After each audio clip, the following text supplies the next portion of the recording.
కొండకు రాకుండగలనా ఈ దేహం నీదు ప్రసాదం నా ప్రాణం నీ ఉపకారం నా ప్రాణం నీ ఉపకారం నిన్ను చూడగ నేనుండగలనా నీ కొండకు రాకుండగలనా ఈ దేహం నీదు ప్రసాదం నా ప్రాణం నీ ఉపకారం నా ప్రాణం నీ ఉపకారం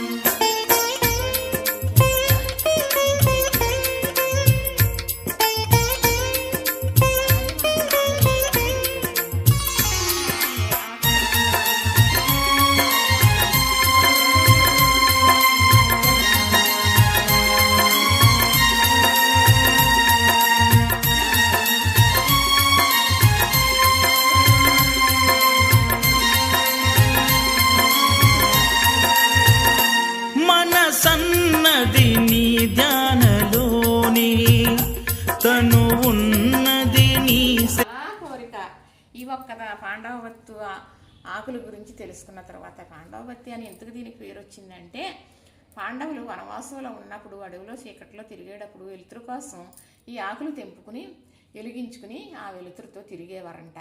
అది మనకి తెలిసింది, అది మనం కూడా వాడుకోగలుగుతున్నామంటే ఎంత అదృష్టదాయకం. ఇవి ఇలా తవులపాకలు ఎందుకు పెట్టానంటే మొత్తానికి డ్రైగా ఆరిపోకుండా ఉంటాయి కదా, అందుకు. ఇలా ఉంటే చాలా బాగా వెలుగుతుందండి. ఇదిగో చూసారా ఎంత బాగా వెలుగుతుందో. అది చూసారా పచ్చాకు చూసారా. నేను కొనుక్కున్నందుకు నాకు జన్మకు సార్థకమైందండి. మొక్కలు పెంచుతాను కాబట్టి ఇలాంటి మొక్కలు లభించుకునే వరకు నిద్రపోనన్నమాట. చూసారు కదా, ఇవి ఇలా తవలపాకం చుట్టే ఉంచుతానండి. తర్వాత దీపారాధన చేసుకుంటానన్నమాట. చూసారు కదా, నేను ఆన్లైన్లో పెట్టుకుంటే 10 రోజులకు వచ్చిందండి. మొక్క చాలా సేఫ్గా వచ్చింది. అజామాన ఏదో అంటారు కదా, వారు మాత్రం చాలా సేఫ్గా పంపిస్తారు.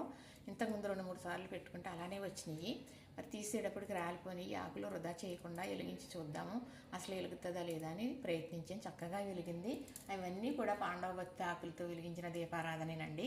నాకు చాలా ఆనందంగా సంతోషంగా ఉంది. మీకు నచ్చితే లైక్ చేయండి, షేర్ చేయండి, సబ్స్క్రైబ్ చేయండి.